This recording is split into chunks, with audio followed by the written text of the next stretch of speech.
Peace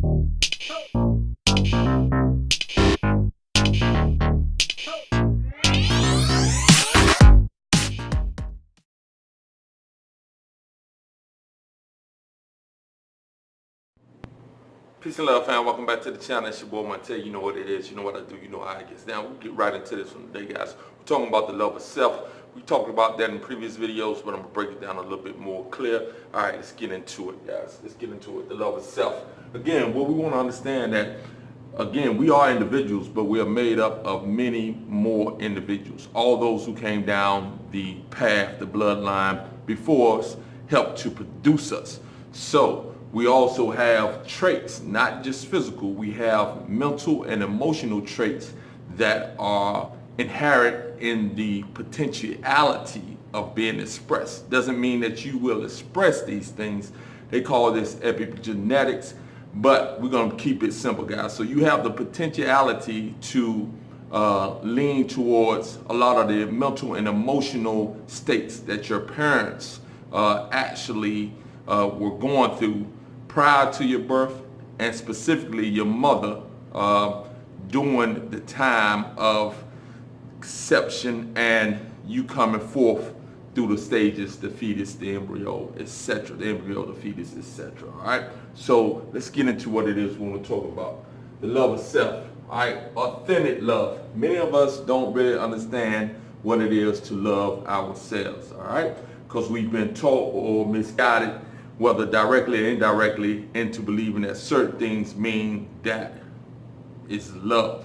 And this has not been the case, and therefore you have a lot of individuals who are feeling unfulfilled. So let's deal with authentic love of self. So, authentic love of self, it has a lot to do with your parents. You understand? Did your parents love themselves? Did they love you as you was growing up? This goes a long way into developing that love for yourself. All right. Health. Are you healthy? Are you in a good state of being? Have you been in a good state of being? Many times, many individuals seem to think that health doesn't, physical health doesn't play a role in mental and emotional health. You are mistaken. It plays a heavy role. The healthier you are, guys, the more physically, the more mentally and emotional stable you will tend to be. Now, you have exceptions to the rules, of course, but if you're dealing with a body that is dealing with disease, it easily leads to mental and emotional stress that can easily lead to a lack of love of self to its highest degree. All right, let's get back to it. Let's go with the environment. Again, the environment that we are brought up in, the environment we live in, the social environment, the community environment, and the household environment play a big role in the love of self. All right, VIPs, I call that values, interests, principles, and I put 3 P's for the P, 3 words for the P's: principles, priorities, and passions. So what are your values? What are your interests? What are your principles? What are your passions? And what are your priorities? Did they originate with you, or did you have all of them given to you, and then you fell into that which it was already given to you? Now, many of the things that are given to us, we actually do fall into those things, but we must examine those things and make sure that they are what we truly want. All right. So, values, interests, principles, priorities, and passion. If you're doing your passions, if you know your values, and you know your interests that are yours, not given to you, but yours. They may have been suggested, but you grabbed it because you understood that it was you, then this is going to go a long way in developing that authentic love for yourself, because you're not doing what others want you to do, you're doing what you want to do, and others may want that as well for you. Understanding. Another key is, in loving yourself, we have to understand what we talked about earlier, the emotional and potentiality that our parents gave to us on a mental and emotional plane of our being. Again, that's right here, emotional, mental, and even spiritual, guys. Even the spiritual. I'm not talking about religion. I'm talking about the spirituals, that which is embedded in you that you automatically connect with nature, not coded in a religion, so to speak. You could be in a religion and be spiritual, but you don't have to be in a religion in order to be spiritual.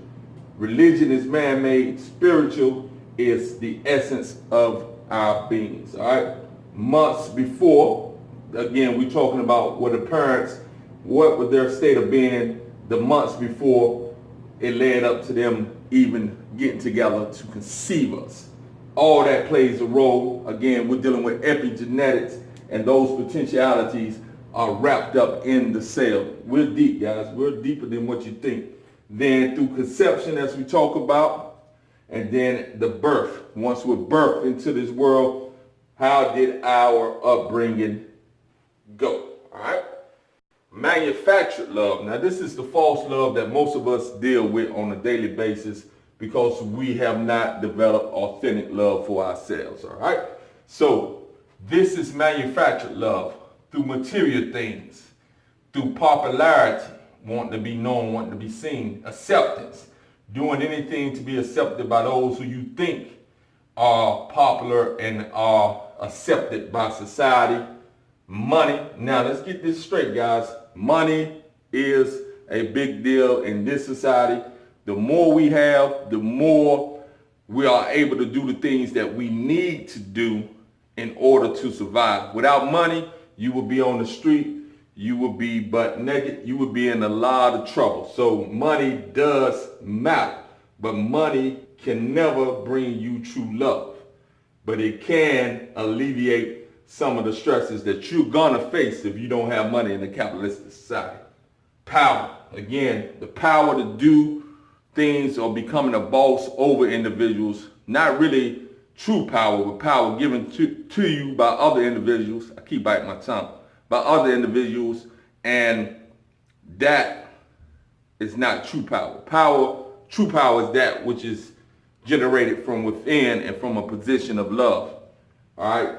Talent, allowing your talent to be used by those who don't truly love you, guys. Allowing talent to be used by those who don't truly love you. You fitting in and you're talented.